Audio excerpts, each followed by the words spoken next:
Faut que ça s'arrête, les amis. Il y a des publications sur LinkedIn qui sont juste insupportables. Le pire, c'est qu'elles demandent du temps à leurs auteurs, mais surtout, ça n'apporte aucun résultat et je dirais même, ça saoule les lecteurs. Il faut que ça cesse et on va en parler aujourd'hui.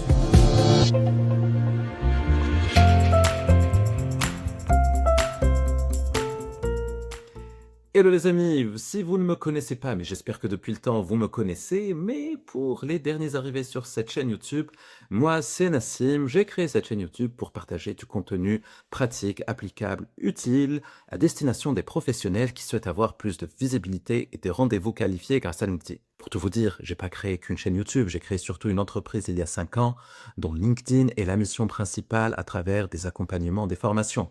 Et c'est un petit peu le best-of de nos accompagnements qu'on va diffuser à travers cette chaîne YouTube pour vous être utile. Et donc, si vous n'êtes pas abonné à cette chaîne, c'est le moment. Il y a plein de contenus cool, applicables, je l'ai déjà dit, tout le temps. Et on s'abonne, je l'ai déjà dit. Mais si vous ne l'avez pas fait, c'est le moment.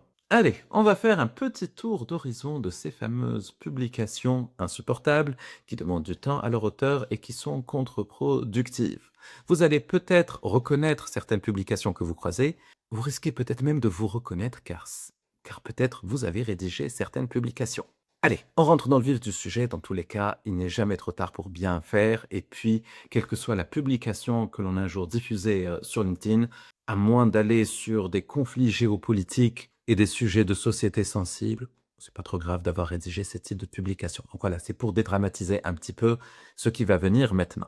Bien, publication numéro 1, me revoilà sur LinkedIn. Et souvent, ça fait un post. Voilà, ces dernières semaines, j'allais pas bien, j'en avais marre de LinkedIn, des injonctions que l'on avait à publier tout le temps. Bref, ça fait un post, un peu en mode journal intime.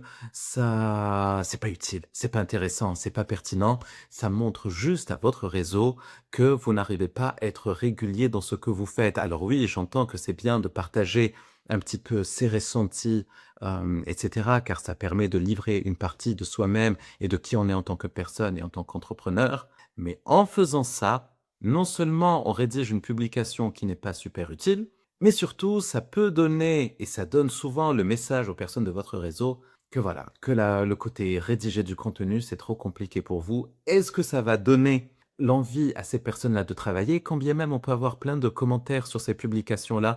Oui, oui, je suis trop d'accord avec toi, LinkedIn, c'est insupportable. Mais est-ce que ça envoie le bon signal? C'est une vraie réflexion. En tout cas, clairement, ça n'apporte pas une grosse valeur ajoutée. Je prends le risque de toucher plusieurs personnes qui me lisent ou qui vont regarder cette vidéo et qui vont se reconnaître. Mais voilà, cette vidéo est très bienveillante. Je vous prie de me croire. Il n'y a aucune mauvaise intention de ma part. Deuxième publication assez agaçante et qui n'apporte pas grand-chose. Les citations. Alors, il y en a beaucoup moins qu'à une époque, mais les citations de développement personnel, c'est pas bon. C'est du domaine public, tout le monde peut avoir accès à des citations, tout le monde connaît les citations. Personne n'a envie de relire une citation, ça n'apporte rien. Ça fait un post, oui, un post souvent vide, souvent creux, à moins qu'on soit ultra doué pour raconter une belle histoire autour de cette citation inspirante. En fait, voilà, les gens qui se connectent sur LinkedIn ne recherchent pas forcément à être inspirés, ou si, à travers des parcours, pas à travers des citations que l'on a trouvées. Donc, si vous diffusez des citations, faut arrêter, c'est pas beau. Troisième type de publication, les carousels vides. Et ça, c'est juste dramatique parce que beaucoup de personnes vont passer un temps fou à préparer des carousels en se disant c'est le format qui marche sur LinkedIn, mais il n'y a pas assez de matière, donc on se retrouve avec 8, 10, des images un peu vides, avec du contenu un peu plat qui tient souvent en une phrase, et quand on diffuse un contenu de ce type, non seulement ça n'a pas d'impact, mais en plus on montre à son réseau que nos carousels sont bidons. Et si on y a passé du temps, bah c'est quand même dommage de consacrer autant de temps pour quelque chose qui a aussi peu d'impact positif, pour ne pas dire qu'il y a de l'impact négatif. Quatrième type de publication, les selfies à répétition. J'ai dû en faire une autre vidéo tellement ce sujet m'interpelle. Mais quand on diffuse tout le temps le même type de publication, et surtout le même type de publication où on se prend en photo, ou même, autre variante, un certain type de publication où on nous prend en photo, mais on ne voit que nous, tout le temps, seul, bah c'est pas bon. Parce que, toutes les personnes qui se mettent sans cesse en avant, Ça peut donner aussi l'image que, voilà, au-delà du côté, purement branding que l'on connaît, mais d'avoir un ego et des petites problématiques liées à l'ego à gérer. Mais à côté de ça, si on fait tout le temps ce type de publication et qu'on est seul dans ces photos, ben, ça montre qu'on est seul. Vous avez bien compris l'idée. Et forcément, les prospects potentiels, au moment de choisir quelqu'un, mais vont pas prendre la personne qui donne l'impression d'être seule tout le temps et qui raconte souvent sa vie et partage un petit peu son journal intime, ils vont choisir plutôt l'entrepreneur qu'on voit peut-être un peu moins, mais quand il publie quelque chose, il impacte, et quand il publie quelque chose ou quand il utilise un visuel, il se montre en action avec du monde autour de lui. Cinquième type de publication, les témoignages. Les témoignages, on voit tous ce que c'est, vous en recevez, j'en reçois, et c'est vrai que c'est un réflexe assez facile de se dire, allez, je vais prendre ce témoignage, je vais faire un copier-coller, je vais montrer à mon réseau à quel point je suis super et à quel point je suis génial. Et ça, c'est pas bon. Parce que quand on a le besoin de montrer un témoignage pour convaincre son réseau, ça veut dire qu'on n'a pas réussi à les convaincre autrement. Alors bien sûr que les témoignages, c'est important. Bien sûr que les témoignages sont une valeur sûre en termes de marketing. Mais je vais partager avec vous une stratégie pour utiliser ces témoignages efficacement. Plutôt que de faire un copier-coller de votre avis Google, plutôt que de, voilà, de dire merci à telle personne pour ce témoignage et retranscrire le témoignage. Pourquoi ne pas raconter l'histoire de cette collaboration? Et à ce moment-là, quand on raconte l'histoire, le parcours, les difficultés de la personne que vous avez accompagnée, les résultats que vous avez obtenus et comment, ça dit bien plus de choses qu'un simple témoignage qui dit des choses positives sur vous. Et de cette manière, vous marquez les esprits parce que voilà, vous racontez quelque chose d'intéressant. Sixième type de publication, les burn-out. Et là, oui, c'est un sujet sensible parce que clairement, les burn-out touchent de plus en plus de personnes, continuent de toucher de plus en plus de personnes et c'est pas simple de s'en sortir. Et pourtant, je vois beaucoup trop de publications d'entrepreneurs qui vont relayer et parler de leur burn-out, voire pire, en faire un argument commercial. Alors, parler de son burn-out sur LinkedIn, il faut vraiment se poser la question, à quoi est-ce que ça va servir? Est-ce que, en utilisant ma propre histoire, je vais être utile à des entrepreneurs? Et à ce moment-là, c'est sans doute très bien.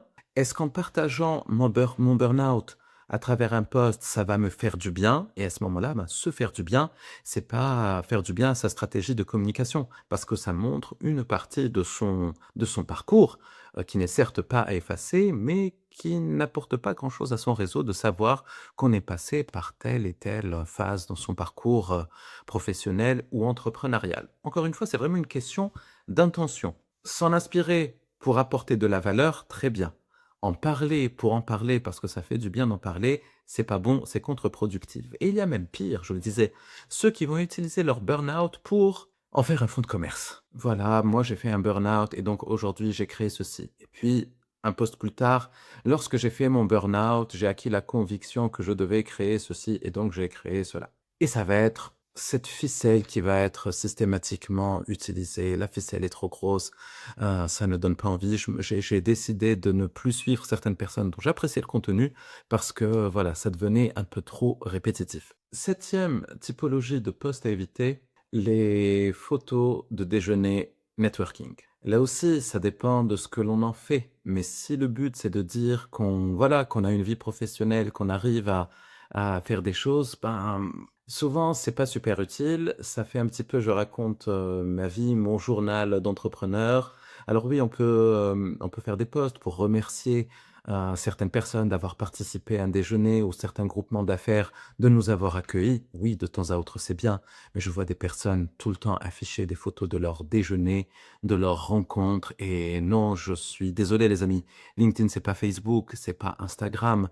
Vous n'êtes pas là pour partager votre journal intime ou le journal intime ou votre journal culinaire ou voilà l'actualité de vos rencontres professionnelles dans des restaurants, des choses comme ça. Une fois de temps en temps, pourquoi pas, s'il y a quelque chose de marquant, mais juste montrer qu'on déjeune, qu'on voit du monde, qu'on rencontre son groupe de copains, de copines, qu'on prend l'apéro, ça n'apporte pas grand-chose. Tout ça pour dire. Alors, j'ai donné 7 types de publications, honnêtement, j'aurais pu en faire 14. Mais il y a un dénominateur commun dans tout ce que je viens de partager. Et je suis désolé une nouvelle fois si peut-être vous vous êtes reconnu sur certaines publications, c'est pas ça le but. Dans ce que je viens de partager, le dénominateur commun, c'est qu'on rédige pour soi et non pas pour les autres. Et ça, c'est une grosse erreur. L'intention que l'on doit mettre dans ces publications LinkedIn est la clé de l'impact que l'on va obtenir ensuite. Quand on rédige avec l'intention d'être utile à son réseau, ça se passe tout de suite bien mieux. Si on rédige en disant mais je vais raconter mon actualité, je vais raconter ma vie et puis les autres vont avoir un coup de foudre professionnel pour moi et me contacter, c'est pas bon et ça ne fonctionne pas. Alors, parenthèse importante pour rappeler que même en rédigeant des choses avec l'intention d'être utile à son réseau, ça ne déclenche pas des appels entrants. Il faut d'autres actions, d'autres stratégies pour se connecter aux bonnes personnes, pour parler à ces personnes. Et quand on fait tout ça sur la durée, avec le bon volume et la bonne qualité dans les actions que l'on met en place, oui, LinkedIn devient une source d'opportunités. En attendant, rédiger des publications avec cette intention de faire passer un chouette moment à ceux qui vont vous lire, avec l'intention de leur être utile, ce qui ne veut pas dire vouloir les instruire, mais ça c'est encore un autre débat. Et vous venez de me donner le sujet de notre vidéo. Éclatez-vous lorsque vous publiez, parce que si vous vous éclatez, votre réseau va le ressentir et va l'apprécier. Je vous souhaite une merveilleuse soirée. Ah, abonnez à la chaîne ou pas encore? Ben, si ce n'est pas le cas, c'est le moment. Et si c'est le cas, ben, désolé de ces quelques secondes de plus qui viennent rallonger le temps de cette vidéo. À très vite!